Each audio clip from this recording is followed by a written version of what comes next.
राम राम सी भैया ने मैं आपका दोस्त अलाजीप्रिया स्वागत है हमारे चैनल में। दोस्तों मैं इस वक्त खड़ा हूँ हिंडा नदी के पुल पर और मैं आपको दिखाना चाहता हूँ कि इसी पुल के नीचे जो बह रही है नदी हिंडा नदी के नाम से बहुत मशहूर है, जो गाजियाबाद से चली आई है। इसमें परसों एक लड़की की लाश मिलती है, जो कि उत्तर प्रदेश में ऐसा सुनने को मिल रहा है, देखने को मिल रहा है कि इसमें मंगलवार के दिन लड़की की लाश बहती हुई, जो कि नीचे पुल के नीचे एक केले का जो पेड़ था उसके थंबे में अटक गई थी आगे। इसके बारे में जब जानकारी मिली कुछ लोगों को, उन्होंने बताया कि इस लड़की की लाश पता नहीं जाने कहां से बह के और यहाँ पे हिंडा नदी में नीचे आके पुल के नीचे रुक गई थी, जो कि कुलेसरा गांव में पड़ता है, कुलेसरा के नजदीक में पड़ता है।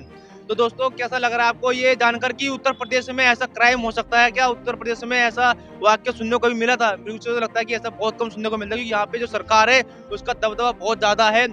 अक्सर यहाँ पे यही बोला जाता है कि बेटी बचाओ बेटी पढ़ाओ, लड़कियों के बारे में बोला जाता है कि लड़की यहाँ पे अक्सर सुरक्षित पाई जाती है। यहाँ पे हर एक राज्य में आप देख लीजिए कोई ना कोई क्राइम होता है, लेकिन उत्तर प्रदेश में जब भी कोई क्राइम होता है तो सोच के क्राइम होता है कि भाई आप जो क्राइम कर रहे हो यहाँ पे सरकार किसकी है? बुलडोजर बाबा की सरकार, जो कि इस नाम से बहुत मशहूर है। अक्सर क्राइम करने वाले भी डरते हैं इस नाम से, इस खौफ से, क्योंकि हमारे मुख्यमंत्री साहब का इतना क्रेज है, यहाँ पे इतना दबदबा है, क्योंकि बड़े बड़े माफिया लोग भी डरते हैं। लेकिन यहाँ परसों का जो वाकया हुआ इससे उत्तर प्रदेश और नोएडा में इससे खलबलाहट मची हुई है। लोग बाग डरे हुए, सहमे हुए कि आप किस तरीके से मतलब यहाँ पे लड़की लाश मिलना, वो भी जवान लड़की जिसकी एज कम से कम 20 से 25 साल महज थी, और वो न जाने कहाँ से उसकी लाश आके यहाँ पे रुक गई, किस प्रकार से क्या उसके साथ में अभी तक तो कोई जानकारी नहीं। लेकिन पुलिस ने बॉडी को बरामद कर लेकर और पोस्टमार्टम के लिए भेज दिया। जहाँ तक जानकारी मिलेगी मैं आपको बताऊंगा। लेकिन उत्तर प्रदेश में ऐसा होना बहुत मुश्किल है, क्योंकि सुनने को ऐसा बहुत कम मिला जाता है कि उत्तर प्रदेश सरकार के होते हुए ऐसा कुछ क्राइम हो जाए, बहुत बड़ी बात है। हमारे साथ में कुछ स्थानीय लोग उनसे बात करते हैं, उसका इस बारे में क्या कहना है। तो भाई स्वागत है चंद्र में, क्या नाम है आपका? मेरा नाम शहबाज अहमद है। शहबाज अहमद जी, आपको जानकारी है कि परसों यहाँ पे एक लड़की डेड बॉडी मिली गई थी, एक लड़की लाश मिली हुई थी यहाँ पे?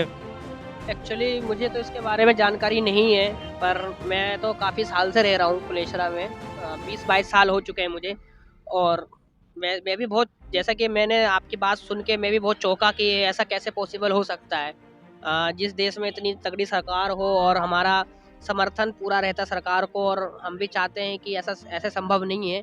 तो क्या लग रहा है आपको, जो कि ये लड़की जो लाश मिली है इसके बारे में क्या लगता है कि उत्तर प्रदेश में ऐसा कोई जल्दी सुनने को नहीं मिलता? क्योंकि यहाँ पे जो सरकार है बुलडोजर बाबा के नाम से, उनका इतना खौफ है कि बड़े बड़े जो माफिया है वो भी लड़ते हैं कोई क्राइम करने से पहले। सरकार हर तरफ नहीं पहुँच सकती है, कहीं ना कहीं जनता को सरकार का सपोर्ट करना चाहिए। अगर जनता सरकार का सपोर्ट नहीं करेगी तो हमें नहीं लगता कि सरकार हर घर में पहुंच सकती है, क्योंकि हमारे देश में जनता जो है आज के टाइम में सिर्फ अपने बारे में सोचती है। एक उचित कार्रवाई ये हो सकती है, और बाकी जिसने ये काम किया है वो बहुत ही नीचता का और काम किया है, क्योंकि आज जैसे भारत देश में, हमारे देश में इतनी अच्छी चीजें हैं कि ऐसा काम करने की जरूरत नहीं है।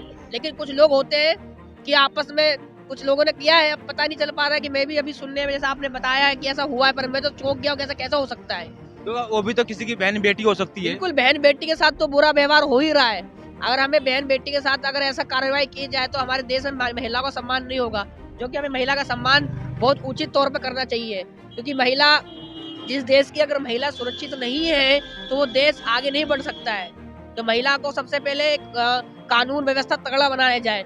तो इसी जो वाक्य हुआ है, जो घटना हुई, इसके लिए सरकार से कुछ गुहार लगाना चाहेंगे? सरकार से मैं बस यही गुहार लगाना चाहता हूँ कि जो भी जिसने किया है उसको कड़ी से कड़ी सजा दी जाए और उसको पकड़ा जाए। उस इंसान को उस घर में पता लगाया जाए कि ये है कहाँ की, उसका आइडेंटिफिकेशन पूरा निकाल के दिया जाए ताकि हमें पता चले। क्योंकि हमें तो ये लगता है कि ये घटना जो हो रही है इससे हमें आने वाले टाइम में और इससे भी तगड़ी घटना ना हो सके, ताकि ऐसा कोई करने के लिए ना मजबूर हो सके। अगर ये ऐसी घटना चलेगी तो हमें लगता है कि हमारा देश कहीं ना कहीं कानून के दायरे में नहीं है। तो महिलाओं के लिए आपको कहना है कि जो कानून अच्छा होना चाहिए, मजबूत होना चाहिए? मजबूत होगा तभी तो हमारा देश आगे बढ़ेगा, तभी तो महिला को सम्मान मिलेगा।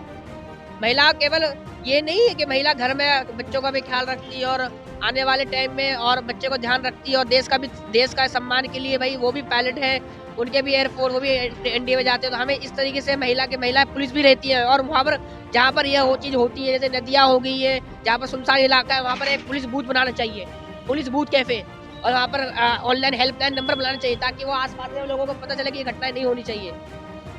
तो हमारे भाई का कहना ये था कि जहाँ भी कहीं ऐसा सुनसान एरिया हो जहाँ पर भी ऐसे नदी पुल या कोई ऐसी फ्लाईओवर वगैरह जैसी चीज़ें हों, वहाँ पे कैमरा या कोई सिक्योरिटी की जांच होनी ऐसी कोई व्यवस्था होनी चाहिए जिससे कि ऐसी घटना को अंजाम नहीं दिया जाए, ताकि आसपास की जो भी कोई ऐसी घटना हुई ये जो भी अभी फिलहाल दिखा रहा हूँ मैं आपको, ये घटना हुई है, इस पे अंकुश लगाया जा सकता है, इसको रोक दिया जा सकता है, लेकिन फिलहाल ऐसा नहीं हुआ।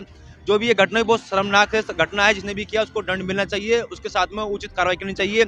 दोस्तों, ये एक हमारा देश ऐसा देश है जहाँ पे महिला को बहुत सम्मान होता है, जहाँ तक कि बाहर से भी कोई महिला आती है उसको भी यहाँ पे बैंड बिठी तरह रखा जाता है। इसका एग्जांपल मैं सीमा यादव को लेकर बोलना चाहता हूँ 2 शब्द, क्योंकि कुछ दिन पहले वो पाकिस्तान से आई थी, आज उसके यहाँ सम्मान किया जाता है, उसको बहू माना जाता है, किस देश की बहू है। और इसी जगह पे आज हमारे देश में हिंडन नदी नोएडा के अंदर ऐसी लड़की की लाश मिलती है, तो बहुत शर्म की बात है हमारे लिए कि हम कहते हैं कि बेटी बचाओ बेटी पढ़ाओ नारा लगाते हैं, तो ये बहुत शर्म की बात है। जो भी इसके गुनहगार हैं उनको पकड़ के जो भी उचित कार्रवाई होनी चाहिए वो होनी चाहिए, और जो भी सरकार इस लड़की के लिए राहत का सम्मान जो भी कुछ कर सकती है इनके राहत के लिए परिवार के लिए वो करना चाहिए। तो दोस्तों प्लीज मैं चाहता हूँ कि इस वीडियो को आगे तक पहुंचाएं ताकि सरकार तक पहुंचे। तो दोस्तों फिर मिलेंगे नेक्स्ट वीडियो में, तब तक के लिए जय हिंद जय भारत।